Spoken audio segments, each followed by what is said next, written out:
Recognize that tune, and you know it's time for Relics Radio. This is a family-friendly show, so the entire family can join us as we talk metal detecting and relic hunting. You can call into the show at 270-495-0315 or join in the chat and post any comments or questions you might have, and we'll get to as many of them as we can. You're listening to Relics Radio of Southern Kentucky and Middle Tennessee.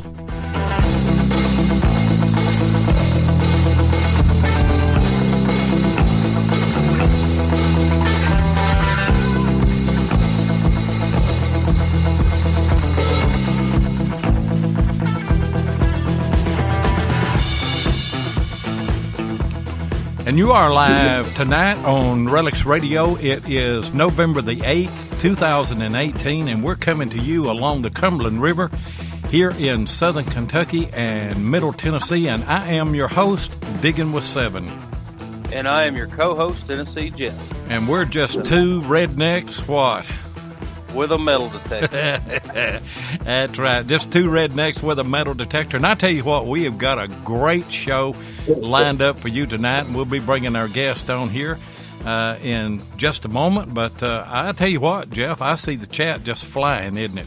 It is flying. Of course, Bill Hayes, Mark Hoover's in the house. Dennis got Barb in the house already. And Ken Guthrie, Ed.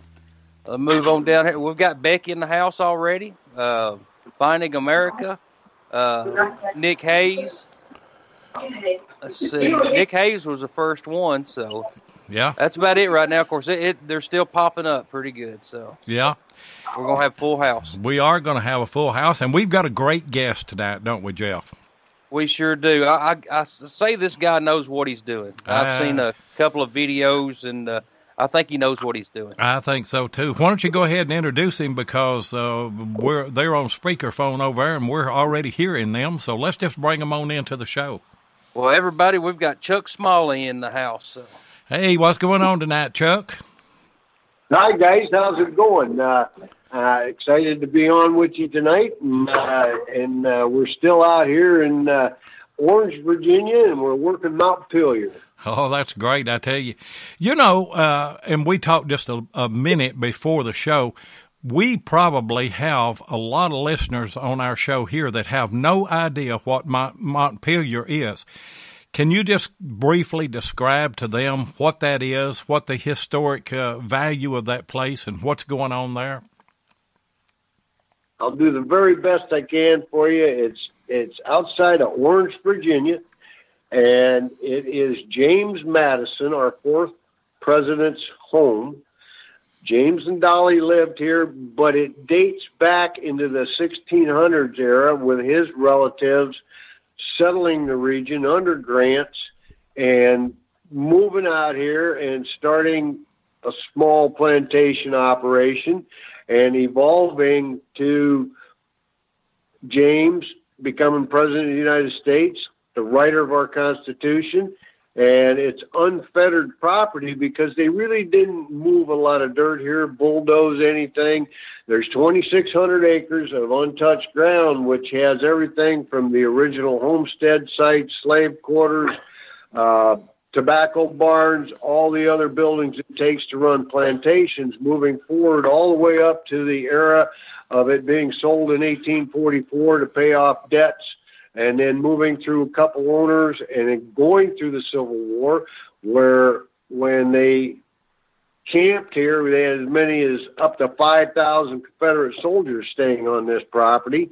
And then going on from that into the DuPont era, and the DuPonts owned it and turned it into and they didn't change much. They added buildings, but so what happened is the DuPonts donated it to a trust and allowed the house to be returned to its original condition, and the archaeologists to come in and start working back through history. My mouth is already watering. In yours, Jeff? It sure is. I'm sitting here thinking, look at all the history in that one place. I know it is. You know, there's got to be some goodies in that ground. Oh, I tell you what. And what are they doing right now? What are you involved with right now there at Monpelier? Well, we're working below the main mansion, down the road a little ways near the Madison Cemetery. And near that cemetery was Mount Pleasant, and that was the first known structures. It was not a plantation style. This was in the 1700 era, 1650, 1700, and his family had that set up, and then it moved and got bigger. And then when the grandmother passed away, James then built and expanded into the mansion, started that up on the hill, and it grew from there. It's quite the place. The history is phenomenal here. I mean, it's literally phenomenal for the continuity of people being here from that era all the way forward, and the evolution of from the time of settlement with slavery, with Civil War, the Emancipation Proclamation, all the changes that moved this place forward through the DuPont era. They still have one of the top 5 steeplechase races in the world here. The DuPonts ran this as a horse ranch or a horse farm, and they still have retired racing horses out here and still support part of this. Man, could you imagine being at that site and being able to dig it? I mean, and I tell you, the key word that stuck out and just grabbed me by the ears and just pulled me in was when he said all those Confederate soldiers. I tell you what, I mean, just the thought of everything that it could be in that ground. Oh yeah, Chuck, how often do you help the archaeologists? Well, I've been coming here. This is my 5th trip here in the past 6 years. My wife's come along with me 4 times, and I've brought my friends out here from the I&I Treasure Hunters Club in Illinois and some others. This will be their third go-around out here, and we really feel that working with these guys, we learn what they're doing, they learn from us, and we help them get a site prepared for them to go in and actually open it up and do their work on. And it's a great learning experience. Matt Reeves, the head archaeologist and director out here, and his whole crew works with us closely. We work with them closely, and we go through all the evolution of what archaeologists do, and they see what we do, and we teach them, and they teach us, and it's a hand-in-hand experience, and it's something that we need to do more of across this country, so all these barriers are broken down, and we can get into other sites. Now, granted, we don't take anything home from this.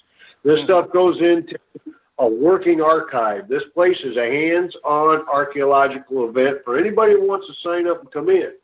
And there's a hands-on lab down here. You can see everything that gets recovered, from glassware, porcelain, wrought nails, Civil War artifacts of the time period of the Madisons and before. And it's a great thing. You learn a lot. I mean, how many of you guys go out and really understand when you start working the site by the nails that you're pulling up, how to date that site? You get taught that here. I know, and that's... Go ahead, Jeff. That's great. And then, I mean, how many layers so I seen you digging layers. Okay. You were going like what, a 1/4 inch, 1/2 inch layers every time. And how deep are the different periods apart in the layers? That can change from area to area within the site. And, you know, Darwin and Frank were the ones I was filming today, and they were doing about an 1/8 inch cut at a time. And they slowly go until you hit something. You work around it, and then it closes it. And then it gets to a certain point, they pull it out, they label it, bag it, tag it, and get set down in the lab. And they were finding some glass today. They got some nails. What else to get, Darwin? We got some pottery. Got some old pottery, Keith. Yeah, and salt and glaze pottery from who knows which era. That could be back into the 1800, 1805 era. Mm-hmm. I seen the rusty gold Darwin found. That's pretty good. Hey, but how long does it take to excavate a site like that if you're hunting in that one little area that y'all were hunting in?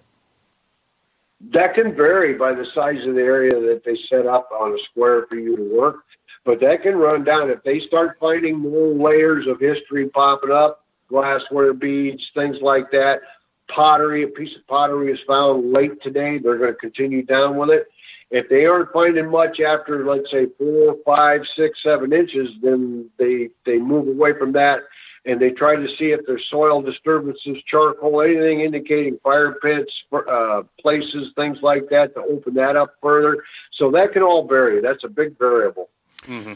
You know, when you work with when the metal detectorist and the archaeologist work together, you're really helping one another, because without the metal detectorist, the archaeologist just has to make test digs, and they may be a foot or two off and then move completely out of that area. So you're able to kind of identify those hot spots and turn them onto that, and then they're able to excavate and find, the relics and the layers and the history and everything, right?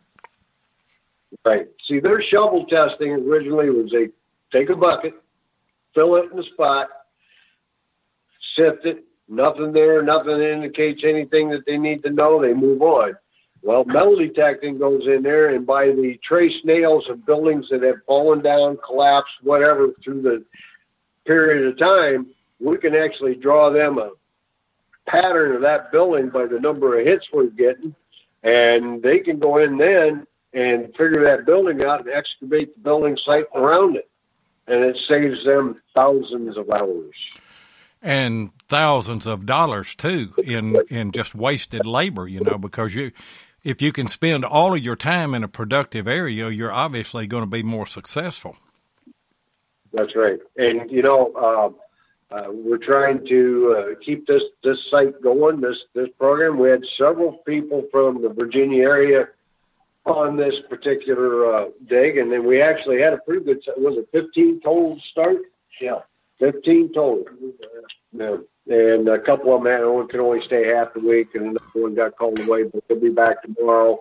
Things like that from the Virginia area, and they're in the same pattern we are. It's been excellent, and I really believe you got to sit here and think, though, where else are you going to get to go and work with archaeologists and metal detect on America's hallowed ground like this? This is where the Constitution of our country was written. Think about that. I know it. It just makes the hair stand up on your back, doesn't it, Jeff? It sure does. You don't get a chance to go over a spot like that very often, if ever. No. I mean, that's like the biggest bucket list. I mean, forget the CS plates. I mean, forget everything else that you could keep. I mean, it would be nice. It would be real nice just to be able to help the archaeologist on this one site. All the history was at. And Chuck, I had the opportunity a few years ago. I wrote a book on an old church that was established whenever our county was established here, whenever the Revolutionary soldiers got the land grants and moved into this part of Kentucky like 1798. And they brought kind of a church family with them, and they built an old church, a small structure, and then within a couple of years they built another structure. And I researched all the history on that because it's right next to my house, really. And in doing that, I understood that the original church building was somewhere about, I think it was maybe 150 yards from the standing structure that is now a state park, a Kentucky state park. And everybody wanted to know where that was at. And I actually had the opportunity to work with an archaeologist and take my metal detector and find the debris field of nails, and then he came in and helped me, and we identified exactly where that building sat, the size of it, and everything by the nails. Man, that is great. Yeah. And then I know in my community right here, we've got there was a lot of pioneer forts, and Anthony and Isaac Bledsoe. They are from Orange County, Virginia, and they moved here in the 1780s. Well, I'm sorry, 1770s, and they built 2 forts, and then of course I think it was Anthony's fort got attacked by Indians, and then they burned it down, so they just moved into 1 fort. So, and then, of course, all this is a state park now. So, very cool. That's that's the kind of stuff that it just boggles the mind in what you may find there. But when you start finding things there, maybe some of those things should go somewhere where everybody enjoys them a little bit. I mean, such as what they do in England, they got the way they do it, and if it's not treasure trove or anything like that, it gets turned back to the finder and the landowner. And if it's treasure trove, then it's sold off, and they get to split it. And we were talking with Keith last night, and we had him on with Josh, and Keith is here now. If you have any questions for how they do it in England, he's sitting right across the room. He'd be glad to answer that. Okay. So I'm surprised you got all the troops all together here, just about, except for one of them. I wanted to get Lance here, and he got busy on us, so I'm sorry about that. But he's got to earn a living too. Yeah, well, we'll bring Keith on here in a moment. You know, a lot of our listeners are listening to this show, and they may or may never have the opportunity to go to Orange, Virginia, and work on this historic site.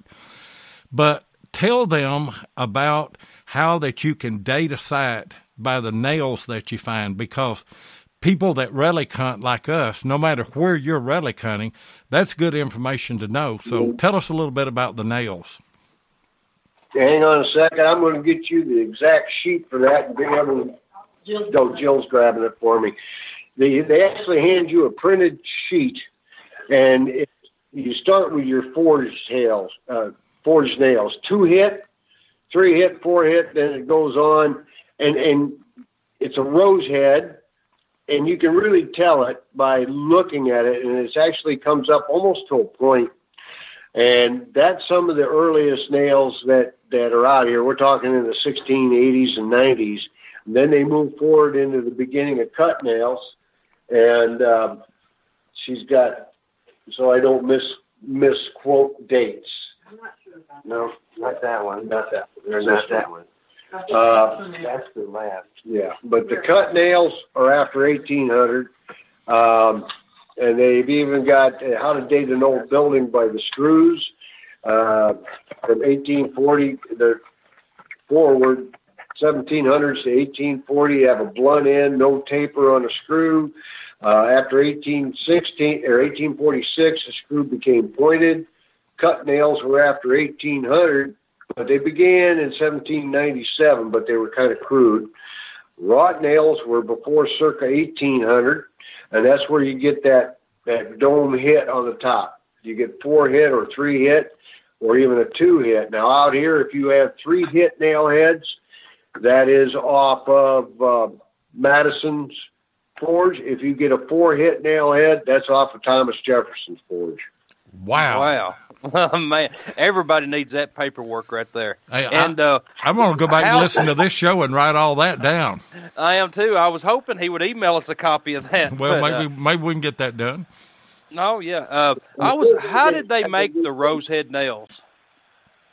The road, all right, is a general purpose nail. Here's what it's called in there, and I'm giving you the skinny right off the paper. I don't have my glasses on, but they were used for framing, lathing, and that type of contained work. And they put a spade in. Actually, instead of a sharp point, they'd hit flat on that end. You'd have the spade head, and they had the 4 hit head.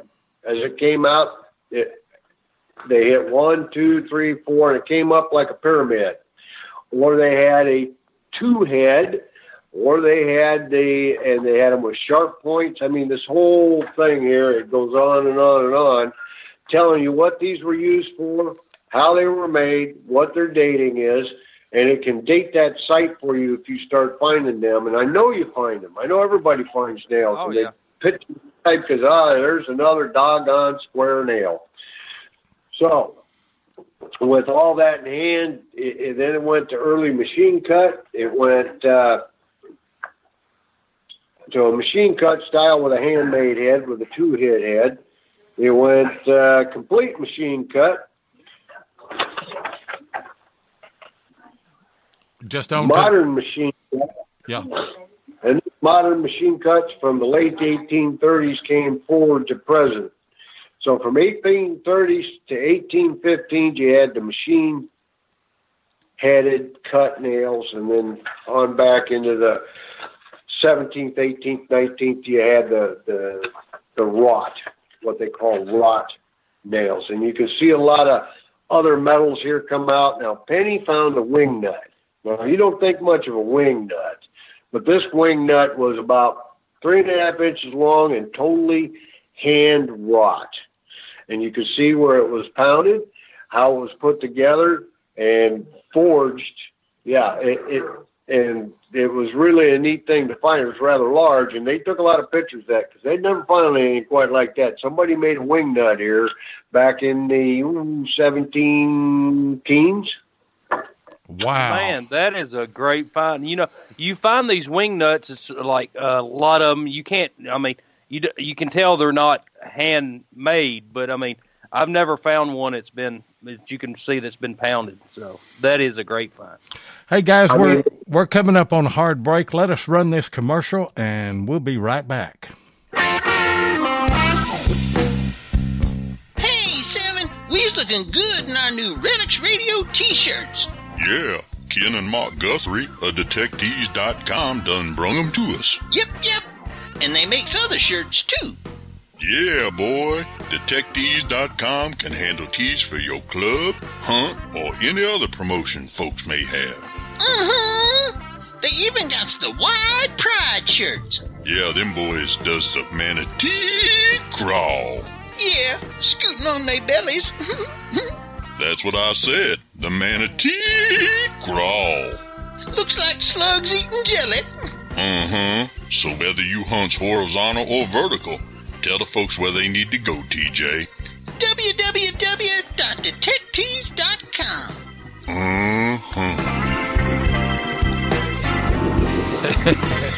I still love that commercial. And hey guys, if you've got shirt needs, go to Detectives.com. Ken and Mark Guthrie will certainly take care of all of your shirt needs. And by the way, I meant to mention this earlier. I see Mark Hoover has put in there Detectives.com. Get him, Ken, you and Mark need to get him to model some more shirts. He sold a bunch of them for you.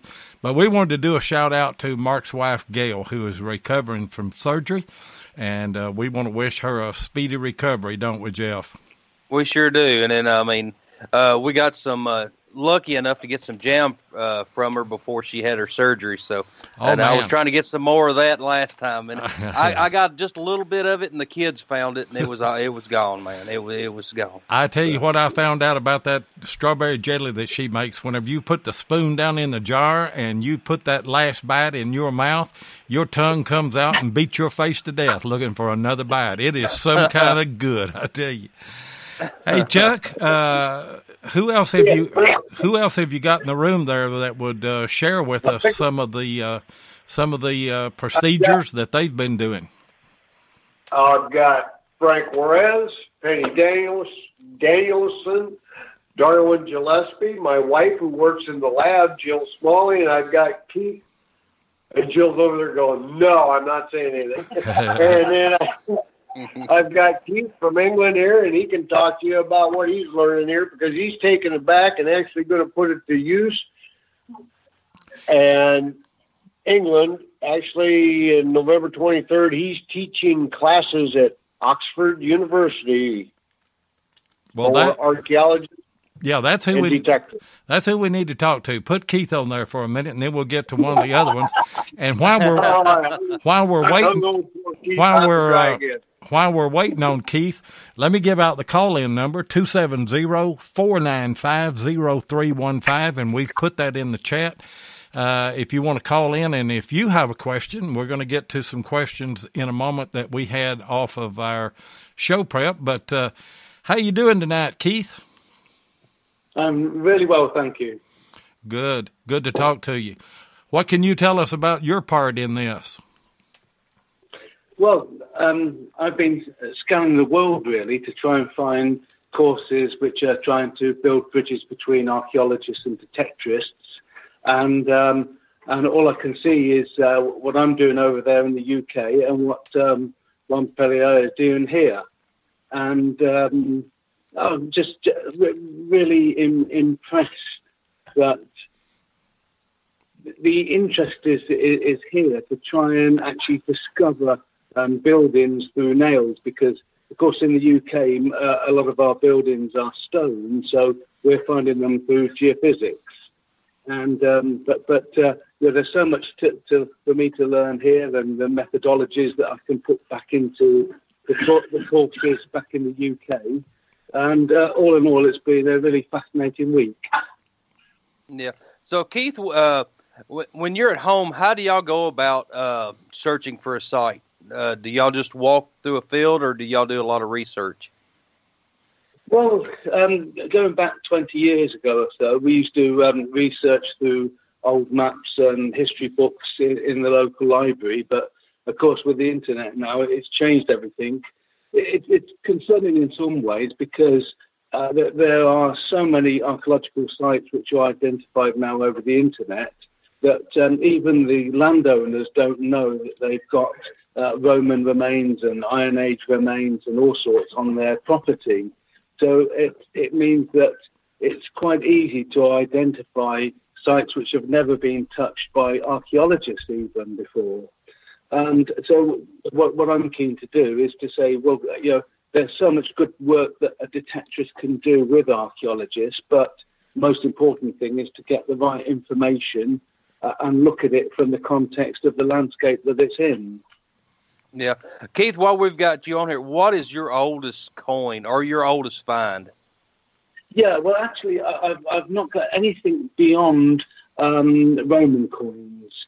I'd love to think that I could find a Celtic state, or I live in an area where we've got the Dublini Iron Age tribe and the Catavalorni Iron Age, which border right. I'm sat right in the middle of the border, so we're hoping to try and identify where these borders are by the coins which have been found in the area. But a really nice coin I found recently was a silver denarius of Trajan, and that one we can date back to the exact year, which is AD 99.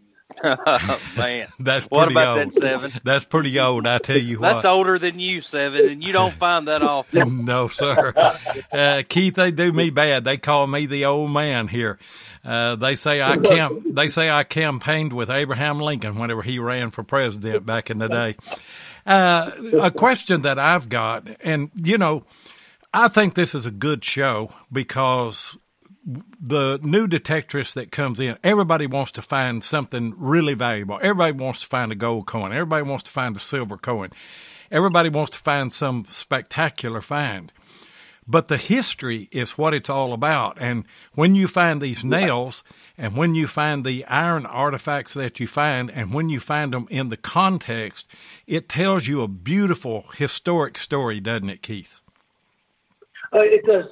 It's just brought a whole new perspective for it, for me, because usually, say on a Roman site, the nails are causing us lots of troubles. And one good thing on the machine I use, it's got a fast mode, so that if you've got an interesting coin sat between two coins, it's so fast it will pick up that coin. Whereas before, it was just giving you that the sound as if you've got iron underneath.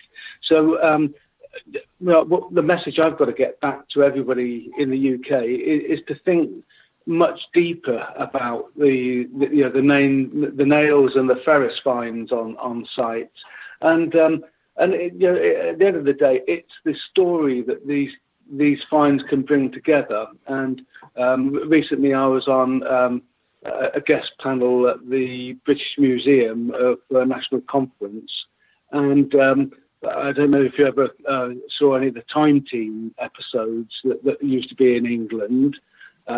We had Professor Carenza Lewis and a few others actually on these panels interacting with the detectorists and saying that, as you say, it's great to find a old coin or something quite special, but the stories behind straightforward finds. I remember one of my first lead whorls, WHORLS, which was a Roman whorl for building netting for fishing, and so it's a completely worthless. As far as monetary value, but to think that this was an everyday artifact being used by the Romans to do their sort of the net building is that's really interesting in itself. See, it does, Keith. That gives me chill bumps just talking like that, and I mean that is great. What detector do you use, and can you tell the difference in between the soil in the UK versus the soil here in the States? Well, it's an XP Deus that I use, and I live in a very highly sort of hot ironstone area, so I'm quite used to that. But there's been a bit of interference, which has caused me a few troubles with other people as well, and probably Chuck would tell you more about the issues that caused. But on the whole, in the area that I'm in, it is quite difficult at times to find the small things like the hammered silver coins. The medieval hammered silver are so thin, and if you've got lots of other material around it, you can lose these things. But it's just a case of working with the machine, and I've got to say, Chuck has been really helpful for me over here. To point me in a few directions when I've got in a bit of trouble. Yeah. Of course, you've worked there in UK and you've worked here at Monpelier, and you've worked nails in both places. Tell us the similarities and the difference between, say, Roman nails and the oldest nails that you're finding there in Virginia. Well, the fascinating thing is that the old nails that we are finding are very much on the wrought nails principles and the rose heads that you're finding here, because I think from what I remember is that these used to be made from bar, and they were pushed through into a position where the actual shank of the nail was held, and when it was heated up and you were hitting it on 4 different areas and the 5th one on the top, which spreads the head to it, that's very much the sort of thing that I'm finding. You can always see because that they are never perfectly round. They're always sort of off shape, and that's what we're seeing going back through the centuries. So I think that method that was adopted over here will go back through millennia. Yeah, so the nails that you're finding that date, say, in the 1600s here, are very similar then to the Roman nails. I mean, it's a process that kind of stayed the same for a number of years. Yes, that's right. Yeah, I mean, you might find that some of them are slightly more chunky, as I say, with bigger heads, but no, the whole sort of process of manufacture seems very similar. And I heard you a little bit there last night on Josh's show, Beyond Sight and Sound, and if I understood right, you are the first detectorist from the UK that has worked at Monpelier, the first person from outside the U.S. to work at Monpelier. Is that right? That's right, yes. And I think it's the fact that it's so unique, this course here, that, in searching across Europe, there was no other no other course like this. So as soon as I saw this, I got in contact and said, that I'd love to come across, because the course that I'm doing at the University of Oxford will include archaeologists and detectorists in the course. I think there's going to be around 40 in the course. And the methodologies which are being used here for sampling and the number of hits and the way that we're laying out are all going to be helpful, because we've got our way of doing things. When I say our way, actually you can find across the country that could be 5 or 6 different methodologies out there. And what I'm trying to do now is incorporate all that into a single methodology. So whether it's in the south of England or the north, everybody knows what's expected of them if they work on an archaeological site. And I guess one question that I'm interested in knowing, what have you learned since you've been here in the States and working at that historic place? Well, the nail side of it has completely changed my thinking, because nails often are just seen as a hindrance in England. As you can imagine, there's just so much archaeology there, and you're always looking for your ferrous, non-ferrous finds. But I think what really brought it home to me is that the house here, when it was extended by the DuPont family, they realised that they wanted to now take it back to the James Madison house, and to do that they had to sort of dismantle it, and in doing this they actually looked for the nails which have been used in the different parts of that building to be able to determine which was new build and which was old build. So the actual house has been completely reconstructed back to its earlier sort of footprint from the nails. Man, so in the UK, do you work with the archaeologists like we try to here? Well, there has been that sort of feud between detectorists and archaeologists, and that's been a long-standing feud. I think the archaeologists now are realising that detectorists have got to a point where there could be as many as 30,000 in the UK, and we're a fairly small island. And they very quickly in the past have turned around and said that the metal detecting is a destructive practice, and that's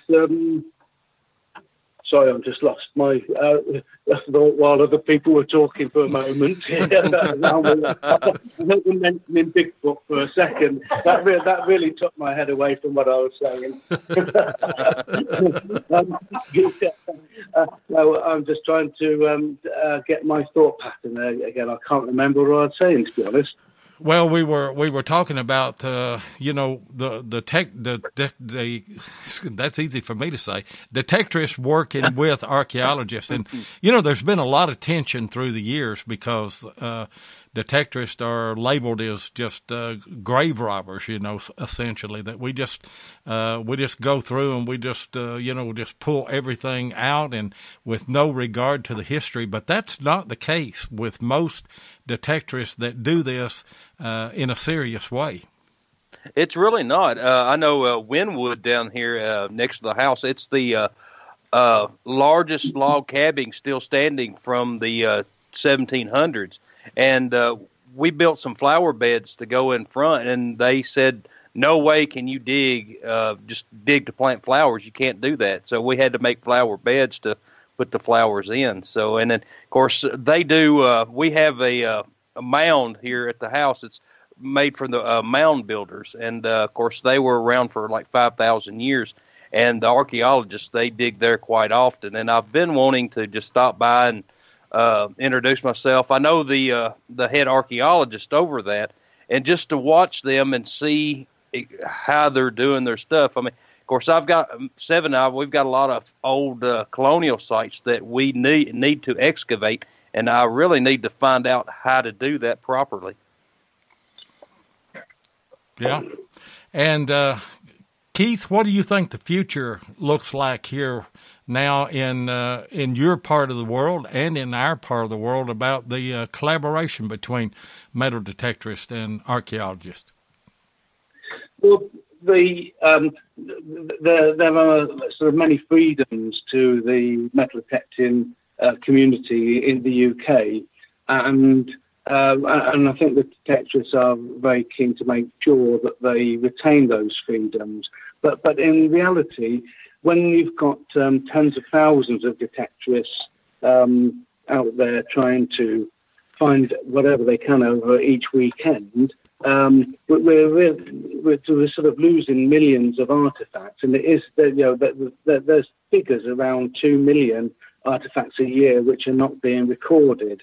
But my point to the archaeologists are that we shouldn't go down the lines of legislation, because and this brings me back to what I was going to say before, actually, is the archaeologists say that it's a destructive method that we use in digging up artifacts, but in the majority of cases on archaeological sites, that they're using mechanical diggers to actually do their test trenches. And what's a big difference between the archaeologists in the US and the UK is where in the UK we're actually doing long trenching rather than 5-foot units. So that long trench is actually started off with a mechanical digger. And if they're doing any evaluations of sites ready for construction, they'll actually continue until they hit archaeology. And if they don't hit archaeology, they continue until they hit natural. So it's very difficult for them to say that what detectorists do is destructive when they're actually, if there's a beta burial from the Celtic past, that they know about it once they've hit it with a 5-foot bucket.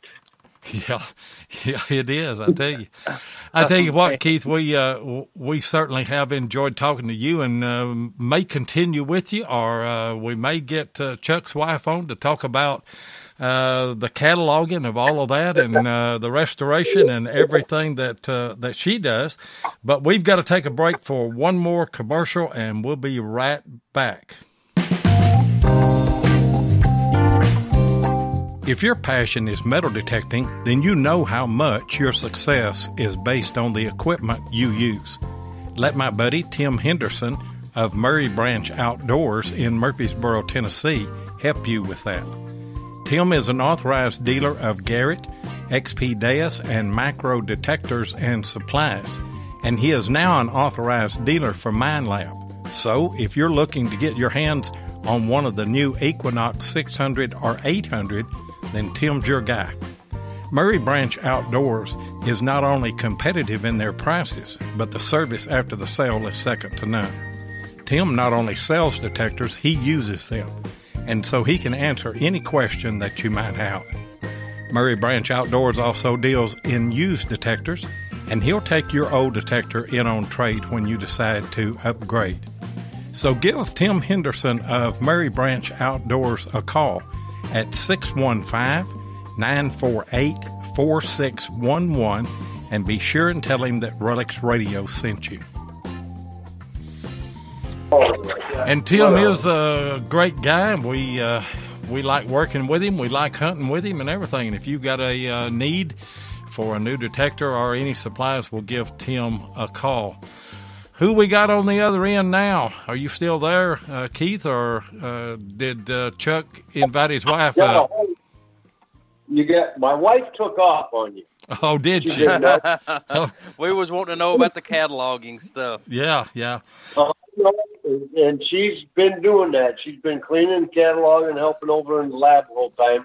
But she's like, I tried to get her on before. So tonight when you put that up, she took out of here like a shot at quail, man. Well, I've done that once or twice. Well, tell her to come on back in the room. We won't put her on the spot anymore then. Well, you tell us about the whole system of cataloging those things. That should be interesting. Well, I'll do the very best I can for you. While you're in the field, we're detecting a grid, and they're 10 by 10 foot squares. And in that, you work that whole site until you can't get any more targets. You mark each one with a bamboo stake painted orange. And then if you've got particular ones you want to dig, you double stake it. There's 3 per grid that we're going to dig before we leave there.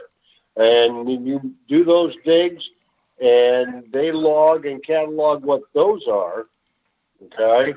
And some get photographs like Penny's find the other day, and then the keys and some other things, hand-wrought keys, different things this week have been found and marked, and then you move, and they pull those, they mark down the number of hits in there, the 3 that you have dug, what they were, and you move to the next grid, and you go grid after grid after grid, and the higher concentrations start showing up with a pattern, and then they actually can take the grid pattern that they had laid out and taken pictures of, and then put the hits in there, and it will actually outline a building or a area where they had a blacksmith shop. And you can actually outline by the number of hits around it, because a lot of them just fell straight down or in a little bit. And you'll have blank spaces inside and living quarters, things like that. That starts telling them the tale. And then they start deciding whether they want to actually do an excavation on this site. Man, that's pretty neat. I mean, I would love to be there and just see it going on. I mean, I don't have to be a part of it, just to watch how everything works. It's open. It's open to the public to drive in and watch. I mean, you come through the main gate. I don't know what the pass for the day is, $10. You can drive in, walk down out of the visitor center. You can see where we're at. We've had guests all week long stopping in and asking. Man, that's great. What about preservation? How do you go about that? Well, then the things that are dug get taken down the next day to the lab, and my wife and other volunteers start opening the bags, and they've got wire brushes for iron objects, things like that, and they start cleaning them, and they start really examining to make sure what we were looking at was what we said it was, and it gets bagged, tagged, and set aside, and the whole group gets to practice on this, and then there's more logging done on that, where it came from by its number, northeast number 9 by, I'll give you an example, it's the northeast corner, 10th stake, and that's where it was at, and they log it, and it's put in a thing, and it's dried, because everything's coming out of the ground wet. I mean, and then they dry it, and then if they decide it's something that they really want to conserve, it may go through an entire process and be kept for examination by people coming here to take a look at what we found. Man, does that stay in the local area in Orange, or does it go somewhere else in like a museum? You go in the lab, they got drawers you pull out, and they rotate some of that material around. They got a lot of it, and there's things found on display. People come in. It's a hands-on place. They find pottery. They found Dolly Madison's midden. A midden is a trash pit, what we would call a dump trash pit, where all during her years she threw away stuff. They actually found plates and things from the White House that were theirs. They knew it was there by the pattern that were broken. They just pitched them out there. They put them back together. They found enough of them. They actually got 2/3 or better of them put back together. Oh, goodness gracious! You imagine? And you know what? You know what? We got a lot of people that are listening that when you go to a site, and you're finding these little pieces of pottery, which you'll inadvertently dig. You won't get a signal on them unless they've got some lead fused to them. I have done that. But you'll dig these nails and all these iron artifacts and everything. We've opened up a whole new world of history to these people tonight, thanks to you, Chuck. The whole thing, it's not thanks to me. It's actually thanks to a few years back when this all started with the efforts of a group of people saying that we could get more in. and bring it together. And one of the detector companies, My Lab, was very instrumental in bringing some of this together. And Matt and his group here, and we're trying to keep it going. We need some help, and we need people to sign up and that kind of stuff for the next season's digs. And maybe they can expand it a little bit. They're a nice place to stay. It's not that expensive. I'm serious. You're not going to break the bank in coming here. And it's a great time. And we go into Orange, and we get to hang with some pretty cool people and go in. If they get a chance, they get to go in the J.S. Mosby's there, Mr. Sylvius, and maybe have a chance to talk with him. And you got Dennis and Lance here, two of the best relic hunters you ever want to meet. And it's not all talk about what we're doing for Monpelier. It's talk about, man, we want to get out and do some of these fields. That's right. Oh, yeah. And I can see that me and Jeff would like to come up there and be involved in that. We'd like to do a show up there live, wouldn't we? Oh, we sure would. And, of course, I was getting back to the excavating the site.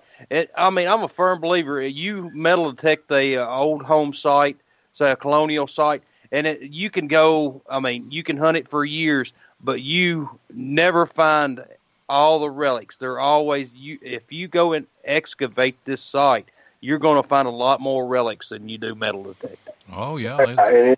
You can learn to do that here. If you really want to work a site on your own, and you have the permission and the time and the property to do it on, it's a learning experience.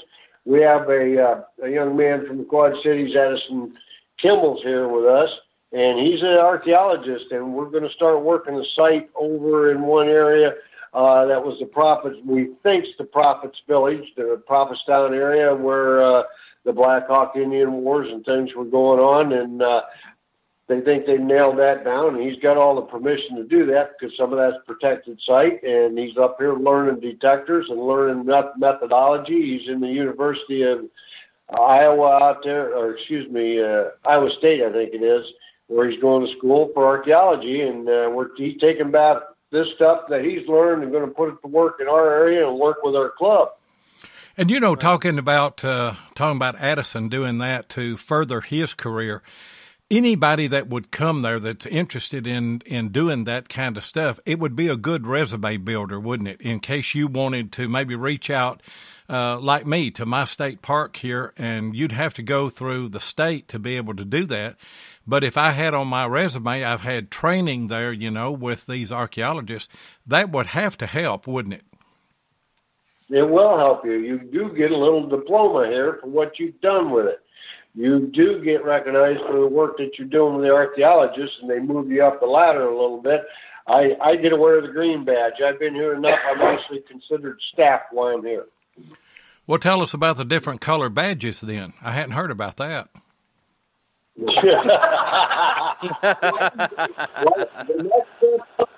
You got green after 5 years.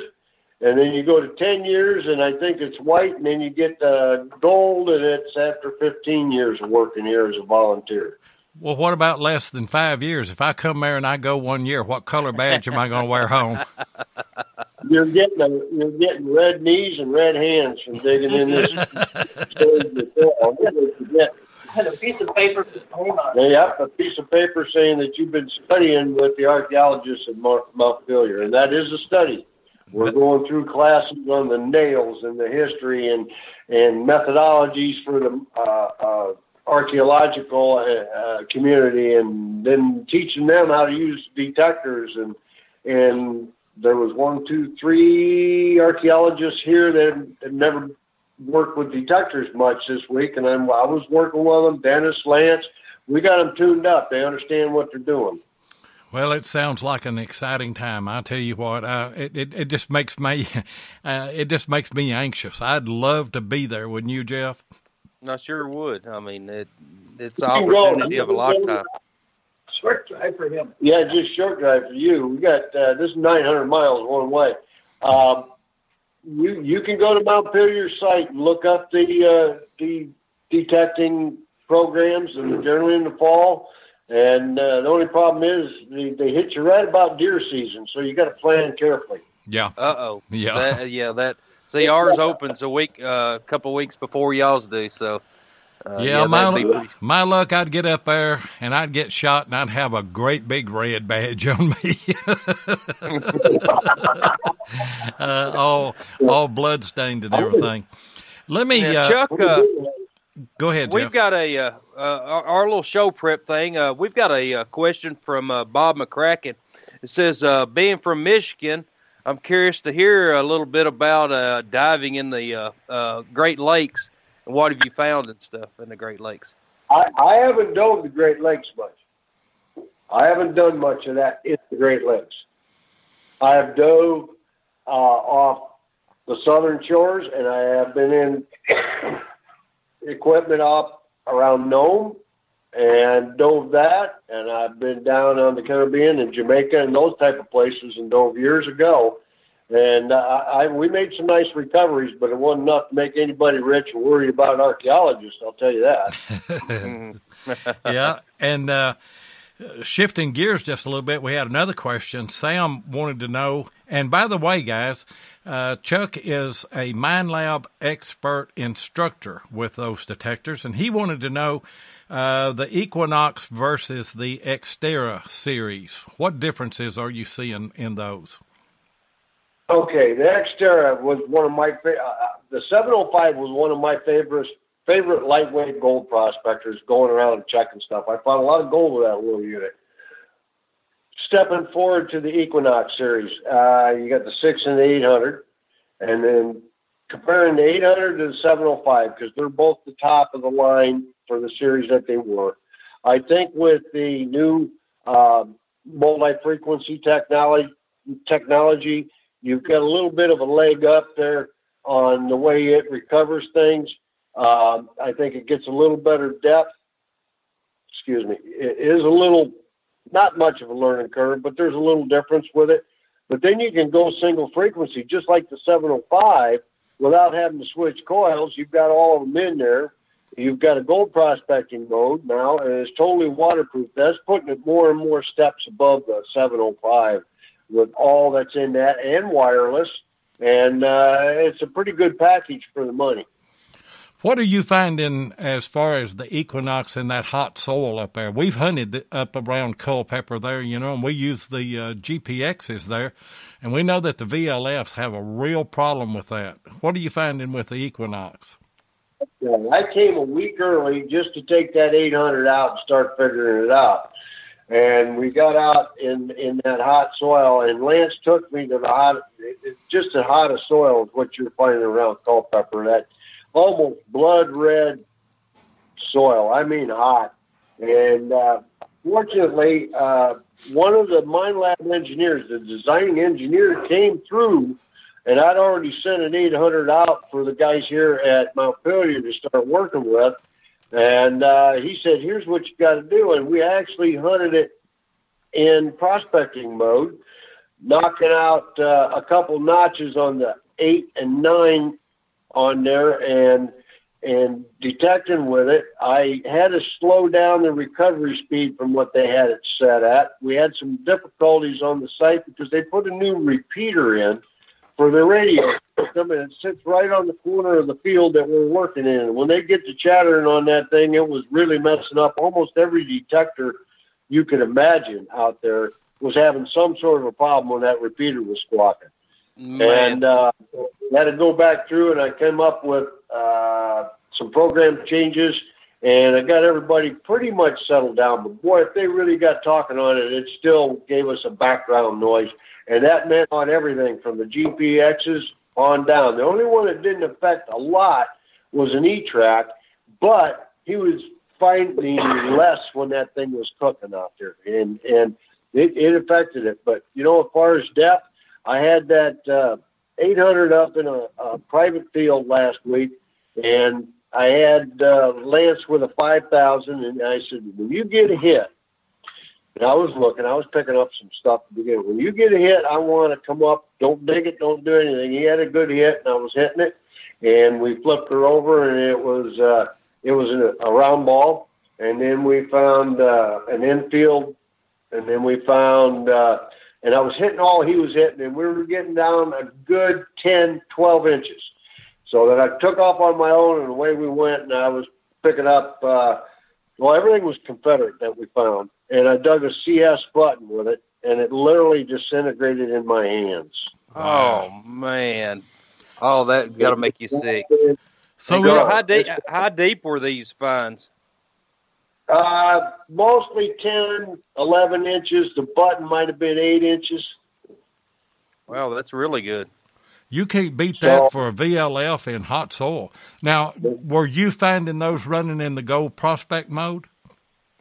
Yeah, I was in gold 2.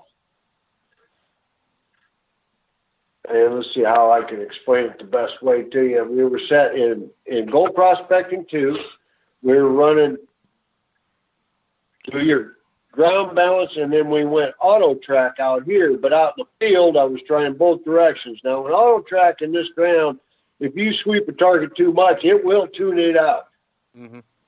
Huh. All right, but it can tune it down to where if you get a hit, you come back and all of a sudden it disappears. So then you pull it over, sweep on the other side, and then come back to it and get your pinpoint done quick. You dig it up. Right. Now, are you manually ground balancing that Equinox there in that hot soil? Or I know a lot of people are just running the Equinox in ground balance at 0, but I would say that you're having to manually ground balance that to the hot soil. Am I correct? We ground balanced it first and then hit it and let it go into auto track, and I did pretty well with it that way. Don't just run a ground balance 0. I don't care what other people are telling you. You're missing stuff. Yeah, I can understand that. What about recovery? What about recovery speed? Where are you running that? Okay. Originally, we'd set them all up to 6. Well, with the problems we were having, I dropped the recovery speed, dropped the sensitivity a couple points. I was running sensitivity at a lot of them were 21, 22, but we had pretty wet soil. We had a lot of rain here. So we dropped it down to 18, 19, 17 on some of them, depending upon what they had, and they were just as deep. When you've got that great wet soil, almost mud, you don't need that sensitivity as high, because at that point, those are very sensitive machines. They're picking up every little nit and bit that you don't want to. I'm talking teeny tiny pieces of nail left in the ground, tiny. Yeah. And, if you're out looking for gold, that's great. Tiny nuggets add up, but tiny pieces of iron that don't mean anything, well, you don't want to spend time digging that when you want to look for better objects. That's true. Yeah, that is right. We've got a question in the chat from Becky. Chuck, what is your opinion on the CTX versus the Equinox 800? I'm a CTX lover. I've been using it for many years, and the other day I hunted for a while with the 800, then I switched over to the CTX, and I've got a particular relic mode I set it into, and away I went, and I was finding, I think I was getting a little more depth with the 30-30, but it was doing very good for these type of machines in this soil. But look, if I'm coming out here to really seriously do a DIB, I'm strapping on a PI unit. Yeah. So, it's time for another commercial break, isn't it, Sam? It is, and we'll be right back.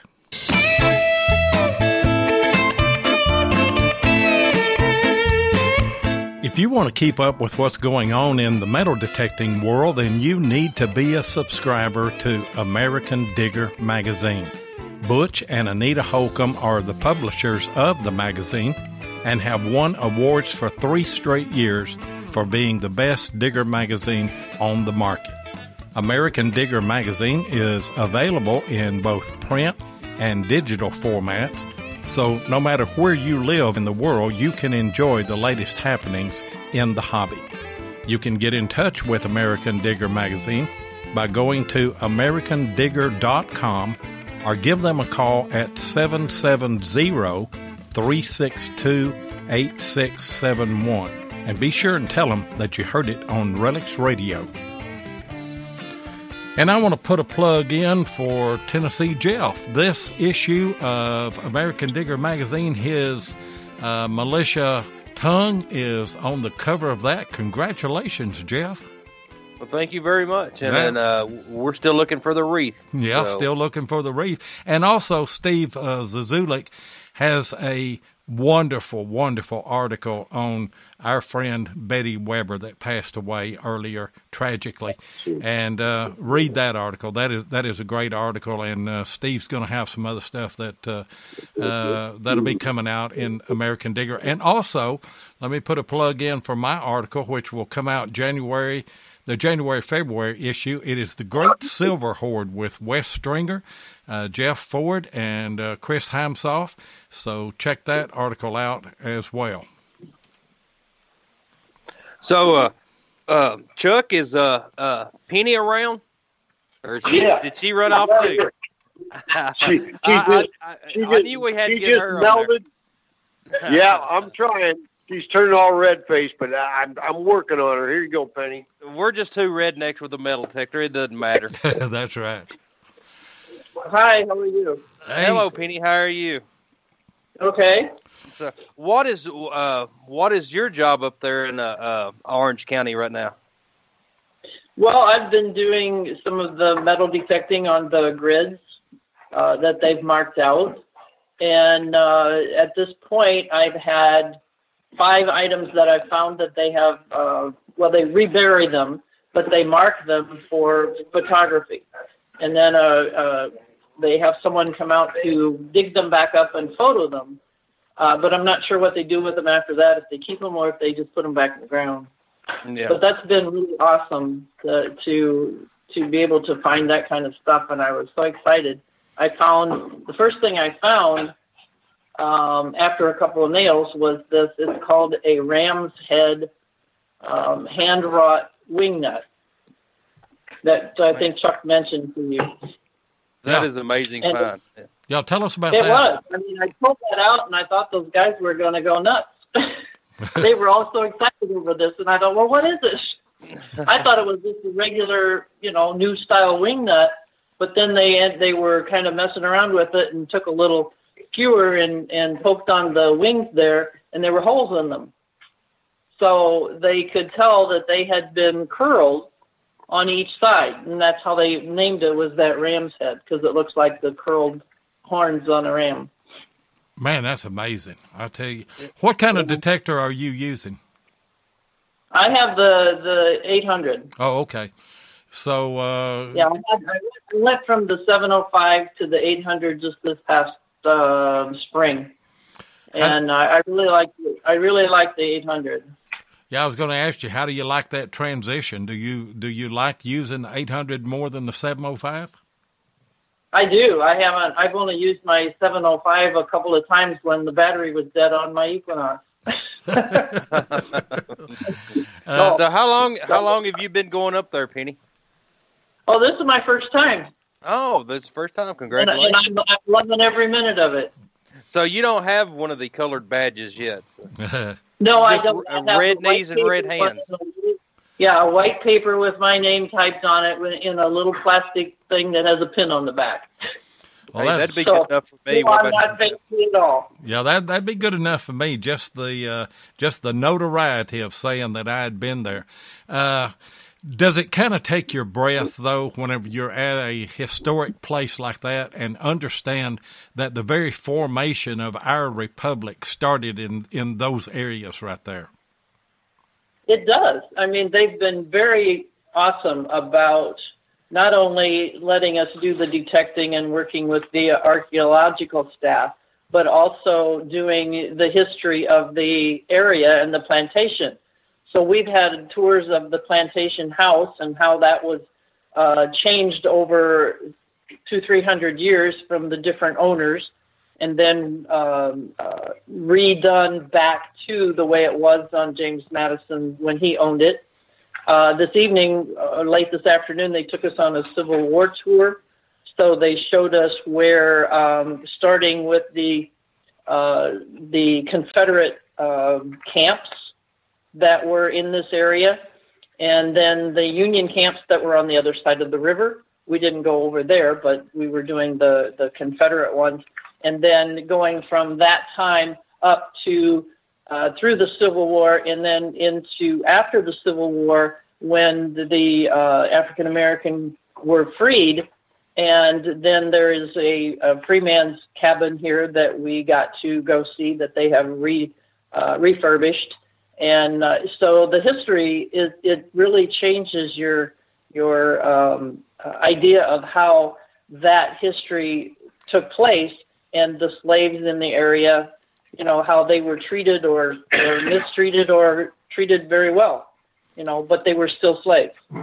Right. But you're able to reconstruct all that history just by what you're doing, you know. And so many people think that we go out and destroy. That's not our aim, you know. We're trying to preserve history, and that's what y'all are doing there. And I commend you for doing it, and I commend the project. Yes, it's been wonderful. I found out about it after I joined our local metal detecting club, and ever since I found out about it, I wanted to come, and this year I actually had the chance to do it. So it was great to be able to share it with Chuck and with Frank and with Darwin, who I've known since him and my son went to school together, and then to meet Keith from England, and it's just been an amazing experience. It really sounds like it. What one wow moment have you had since you've been there that just kind of blew you away? Oh my gosh, I don't know. They've all been really good. All of it, I guess. Well, I think it was that first artifact that I found. That just blew me away when I found out what it was, and the fact that they can tell the history of this place, like Chuck said, from the nails. Yeah. Who knew what you could find out from a nail?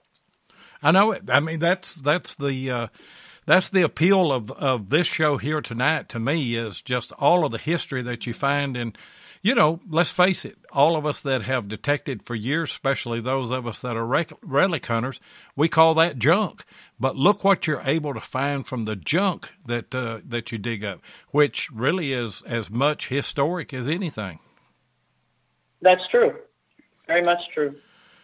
Well, I tell you what, it's a marvelous experience that you're having, and you just treasure every moment of it. Are you coming back? I sure would like to. Yes, after the first day, I was ready to do that. I bet you were, and I'm ready to go now. So. I am too. How much? You very much should get over here, if not to do the course, at least to come and visit when they have this going on, so that you can watch what happens. Oh no! If I come, I want to go through the whole thing. I want to get. I want to get my education started in that. And you bring some old clothes, because you're going to have red knees by the time you get done. Oh, I know. We've hunted culpepper, and I've still got red mud in my vehicle for the last 2 trips that we've made there. You can't get it out of the carpet on your vehicle. So, but it's the relic mobile, so it really doesn't matter to me. There you go. Yeah, that's right.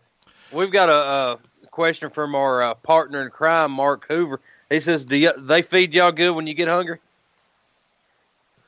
We get a meal when we get here, and we get a meal when we leave. Otherwise, we're on our own. Man, so we'd go hungry, wouldn't we, Seven? No, we. But they do have very good food in the visitors center. Yeah, we'd hit orange. We find some places to eat it. You know, me and Jeff never been anywhere that we didn't find us something other to eat on, did we? No, never. I mean, the convenience store got some peanuts or something other, but yeah, we can always find some good food. Yeah. Barbecue Exchange. Yeah, they serve, the Barbecue Exchange serves their food here in the visitor center. Yeah, that sounds good. Well, very good. Go ahead. I said it was very good. Yeah. Well, we appreciate you coming on and talking with us tonight. And how many more days are you going to be there? We have tomorrow yet, and then we leave on Saturday. Oh, okay. So the thing is done tomorrow. Yeah. Yeah. So you've just about wrapped up this year, and you've been there for what, a week? Yeah, we started on Monday. Okay. And so it's a Monday through Friday thing. Yeah. Man, so y'all can catch DIV right after. Yeah, we come on Sunday, and you can get here anytime on Sunday usually, and that gives you maybe some free time just to kind of look around and get oriented. And then they do have a Sunday dinner. And then I'm not real sure what we're going to do tomorrow night, but I think they give out all the certificates to those that participated. Yeah, that's it sounds like a barrel of fun, I tell you, and very educational. And we appreciate you coming on with us. Is there anybody else in the room that we haven't talked to yet? Hey, Frank, you need to talk to Frank.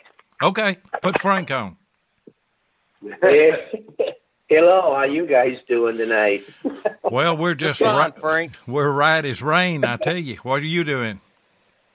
Well, like I said, we've been here at Monpelier, where I have been, since Sunday afternoon late, and then we had a nice dinner here Sunday, and Monday we started digging 10 by 10 squares, about 30 squares per section. And the only thing that I found so far, I told my buddy Darwin, I goes, Darwin, I says, I'd love to find a seeded coin. Well, I did find a seeded coin until I flipped it over. It was an 1861 or one or two. Can't remember the date on it. It was 1862, I think. And then I flipped it over, and it said copy, and it had 1960. Oh, no. Somebody planted that for you. Yeah. Somebody planted that one. I hate it whenever that happens. I tell you, I was hey Frank, I was hunting on the beach one time, and I found a cob, and then I turned it over, and it had a big R on it for reproduction. It just it just drains you, doesn't it? Yeah, it did. But still, I go, hey, I found something there at Montpelier, so I thought, and then them guys, they went nuts too. So, I bet. So great time. What have you been? Have you been detecting, or are you just working the trial, or what are you doing? Well, today we worked the trowel. Today we went into the pit, if we call it. We started scraping there for an hour today, and of course Darwin he found the shards, of a broken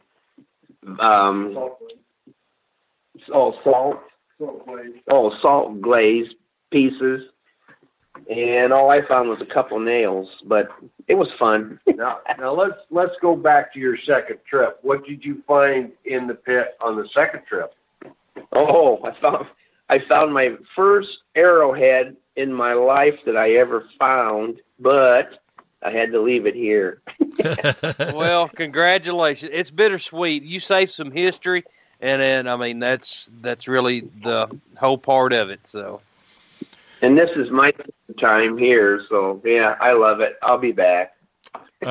You broke up just a little bit. Did you say it's your first time? Third time. Oh, third time. Okay. Well, you're getting close to a patch then, aren't you? We're getting close, yeah. Yeah. Did you wear the same breeches that you wore the last two times? No, I didn't. Those wore out finally. I got another pair with a hole in them now, so I broke in another pair this week. Yeah. Well, I tell you what, that red clay will flat work on a pair of clothes. I tell you can't wash it out. Yes. Yep. And I don't know where y'all are staying in Orange, but I don't see how the hotels and stuff like that keep the red clay out of their sheets and then the towels, and I don't know how they do it. So. Well, the motel that we stayed at the last two times, whenever you go into the cafeteria part there, or the lodge part of it, I guess, or the office, I don't know what you call it, they have a bunch of old towels that they lay out there, and they want you to wipe your shoes, and they give you those. They're trying to protect the carpet and everything. I understand what they're doing. Well, fellas, we are actually staying directly on site. There is Arlington House where you can stay, and it's kind of a dormitory type setup. And then there's Constitution Village, and you can rent a house, and there's 6 of us in this one, and the rest are at Arlington House. We're right on Montpelier. Well, that's good. Yeah, that's good that you're just right there. And it's very reasonable in price. Yeah. What's been your impression of all of this? Frank or me? No, Frank. Oh, sorry. Impression. Hey, it's just the scenery here is just beautiful. Finally, when the sun finally popped out all day today. So, but of course in the morning it was kind of chilly, but not bad. But then by afternoon the sun popped out and you could see the mountains, and it's just a gorgeous area here at Montpelier. It is, I tell you. It just takes your breath away whenever you look at the Blue Ridge Mountains there in the background, and sun coming up over them or going down over them, whatever it is. And it's just a beautiful place. And just to think, that you're in that area where all of this history started. That is great. Yeah. When I went to Orange, I stayed at it used to be Holiday Inn Express, and they're in Orange, and it's called something else now. But I mean, it was on top of a hill, and of course you can see the Blue Ridge Mountains in the background, and I mean it was a great place. Yeah. Right now, they got a lineup for 2019, and they got their different times what to do and stuff. And we were told that if you sign up, I think at the end of the year, you'll get a couple $100 knocked off. To me, it kind of sounds like an incentive. It does. It kind of lures you in, doesn't it? Yeah, I think he's hinting to us, Seven. Do what? I think he's giving us a hint. I tell you, I would love to go there and just have the experience. It doesn't bother me about bringing relics home. I mean, I'm perfectly satisfied. The work that I've done with archaeologists in the state of Kentucky here, all of that stays with the site, and it's put on display there for everybody to come in and see. And I don't have a problem with that at all. No, I don't either. Because, you got to find it, you got to touch it, you got to dig it, and you got to experience it, and that's the appeal to me. Yes. Yep. No argument here. Yep. Well, it was good talking to you. Let us holler at Chuck again before we get to the end of the program here. Okay. Thank you. Hi, fellas. Hello, Chuck. Hey, Chuck, y'all having a great time, man. There's a couple of... we are. Yeah, y'all sound like you're having a ball. Somebody wanted me to ask you about you confronting a bear. Tell us about that story. That's happened several times, gentlemen. I've confronted a couple other animals, too. Muskox that wasn't very happy, and it was dead standstill stop. But a few years back up outside of Nome, about 18, 20 miles, we were heading into a dredge camp, and we were taking equipment in and food, and we were going to stay there for about 8-10 days. And we were getting ready to dredge some stream bed that I love to prospect and gold hunt. And we come up, and the guy in front hadn't seen it, but Howard in the middle, and Howard's from Maine, hit the brakes. I'm behind him pulling a trailer, and come to a dead halt, and he's pointing bear. We're coming down along a creek, and the salmon were running, and the willows in that area are all about 6 feet tall. There are very few tall trees there, if any. And that bear, his head was coming out a foot taller than those willows. I caught a glimpse of him, and we were trying to get Arlen to turn around, and Arlen doesn't hear so well. And we got him turned around, and we're telling him, Dan, did you see that bear standing in those willows up there about 40 yards? Oh, there's no bear. And then the bear charged it. He come out, he was not happy, and he stood, and the grizzlies start warning you. They start clicking their teeth and popping their jowls, and they're really angry. So I got the guys revving their engines, got the rigs turning around. I couldn't turn mine around because on a Honda, you've got to push a button, you got to get out of the gear you're in, and on occasion I either sit there, I pulled my 44 and I laid across the handlebars and I kept yelling, and I had the guys rev engines and start heading out. Well, the bear dropped down and went back into the trees. So at that point I thought, well, I'm shaking. This bear, 20 yards on a grizzly bear is zero. That's an animal that can accelerate from 0 to 45 miles an hour in 0.6 of a second. Goodness gracious. That's up a mountain. Well, he dropped in, went in willows, so I sat back up, laid the pistol in my lap, and I was shifting. Here he come again. And he cut some of the yardage and stood up and was clicking those teeth. And I kept revving the engine, and then he dropped down, and it scared me because I was about to drop the hammer on him. I had 44 on him. He dropped and ran into the trees. I had it reversed, was able to turn around and hightail out of there. But Arlen and Howard both said I didn't stop shaking for about an hour. I bet you. And you had to clean your pants after that, I'm sure.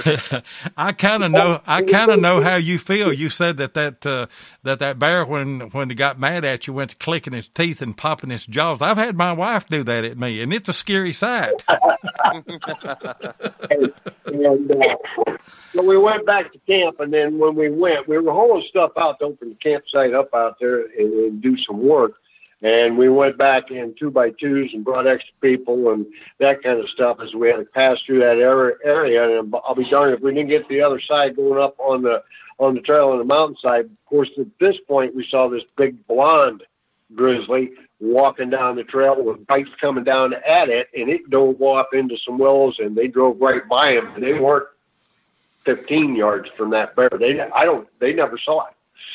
So they were moving about. And you got to pay attention in areas like that. And I've had run-ins with muskox, and I literally was fishing for salmon out on the mouth of a river and wasn't paying attention. And I heard something behind me. Turned around, I had a big seal right behind me, and he was over there. And they all laughed at me because I went about 4 feet in the air and took off. And they said all he wanted was a fruit fish. He said he comes out every time we're here, and we toss him a couple fish. He's all right. And I'm like, well, you tell me these things ahead of time, will you? That's a big animal, too. I tell you, that's Wild Kingdom where you been, isn't it?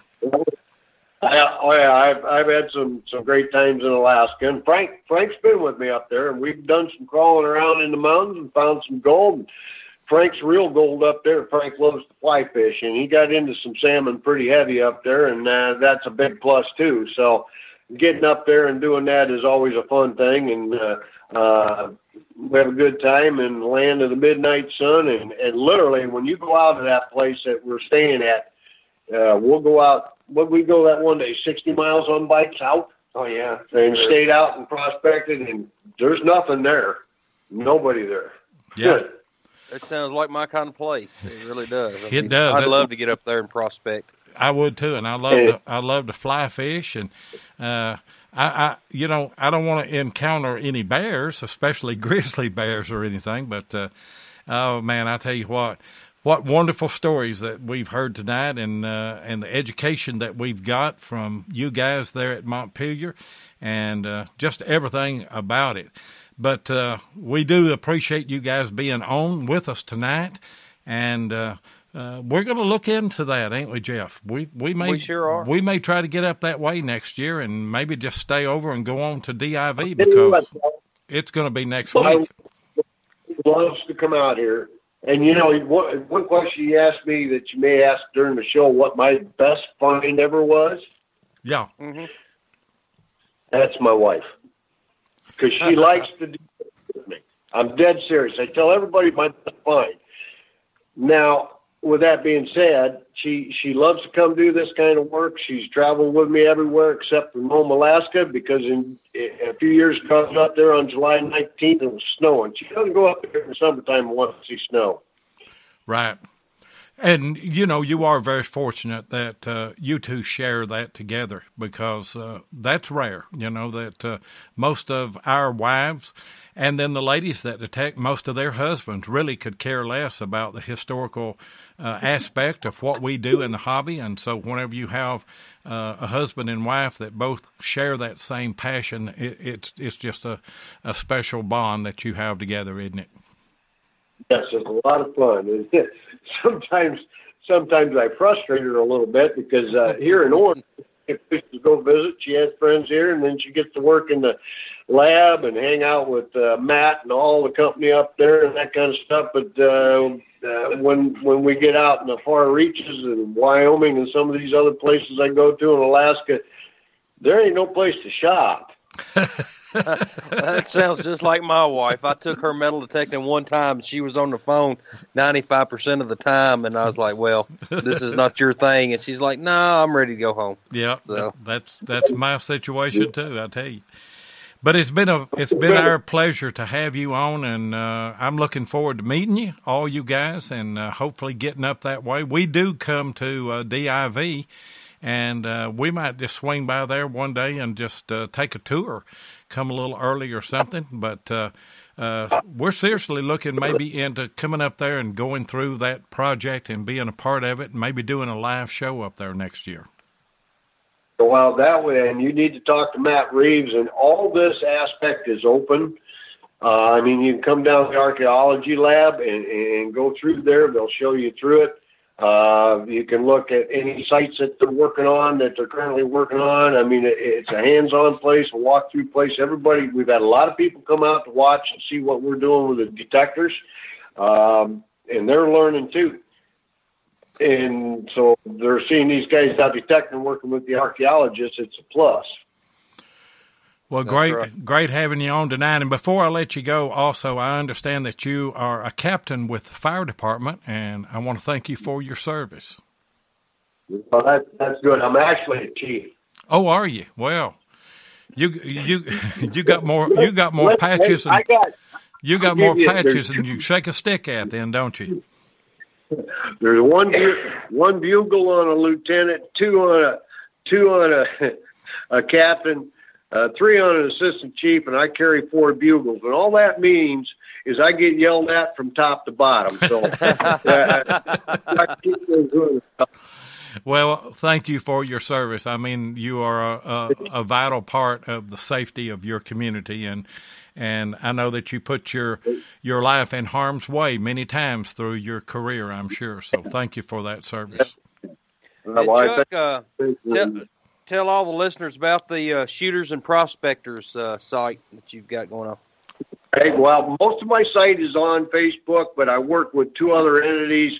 I work with R&R Sports in Bettendorf and AIP Mining Supplies out in Oroville, California. You can look up AIP Mining. You can look me up on Shooters and Prospectors. I do sell firearms. I am a hunter. I do the metal detecting, the gold prospecting, and we have gold prospecting equipment out in Oroville. We sell Mine Lab, we sell Deus, we sell Garrett, we sell Naka Macro and Detector Pro. My good friend Ronnie DeGhetto, we get the good gray ghosts and things like that through him, and Joey Wilson out there. Joey used to be one of the producers of Prospecting America and Gold Fever. And since that's all changed, he and I, he got together and put a hardcore store in. I supply him a lot of the detecting equipment out there, and we work together in California, and I get to go out there and hang out with him once in a while. We go try and dig a little gold. And we've been in the gold fields. I've been hunting gold since the early 80s up in Alaska all the way through. I've been able to go out and dive on wrecks and things in the Caribbean, but I pretty much quit some of that stuff. It's a little tough on you as you get a little older. And mostly now I like to train people, and most of the people sitting in this room with me have bought detectors from me and learned from me, and we've worked together and had a lot of fun. And I try to bring them into this at a level that they all learn from. Well, I was going to ask you what you do in your spare time, but I understand now you don't have any spare time. I run around with Darwin Gillespie, who's sitting here with me, and Frank, and go to the meetings. I do belong to the I&I Club, and I work with a lot of the other clubs in the Midwest when I can, and there's no reason to have spare time. We're only here for so long, so you might as well make the most of it. I agree with that, yes. It's been a joy having you with us tonight, and the whole crowd that you had there. You guys have been exceptional guests. And tell your wife we're not going to give her a pass the next time we have you on. We're going to start with her. I'm going to tell her that. Tell her that. That'll. Yeah. All righty. All right. Thank you, gentlemen. Thank you a lot. Thank you, and good luck on opening morning next week. I'm going to need some good luck, and I want to give a shout out to a couple of my friends I know that are listening. I know Barb's on there. Good luck at DIV.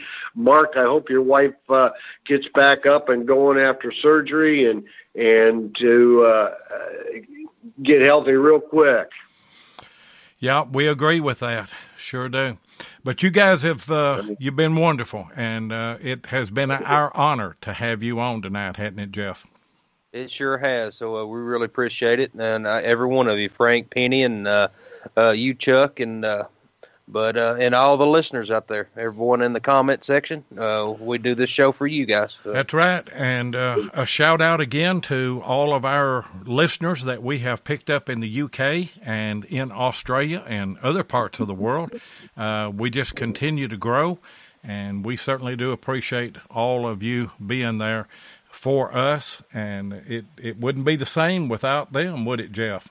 It sure wouldn't. I mean, this is why we do it. So that's exactly right. It's our pleasure always, and had great guests and everything with Chuck. Hey, Chuck, y'all hang on just a minute. We'll close the show out, and then we'll come back. If you like programs like this, we want to steer you over to Beyond Sight and Sound with Josh on Sunday night and Wednesday night at 8 p.m. Eastern. All Metal Mode is on Mondays at 8 p.m. Eastern. American Digger Relic Roundup is on at 9 o'clock Eastern. History Seekers are on at 9 p.m. Eastern. Hardcore Metal Detecting has shows on Thursday night and Saturday night at 8 o'clock Eastern. And we got a new show on every other Friday night, and it is the XP Team USA. And they were on this last Friday night, so I assume they won't be on tomorrow night, but they're on every other week. And so check all of those shows out, and obviously come back and check us out next Thursday night. And I'm trying to look here and see who our guest next week will be. Gary Pinta, and you've seen the miniatures that he does, and that's going to be a great show. So come back next Thursday and join us.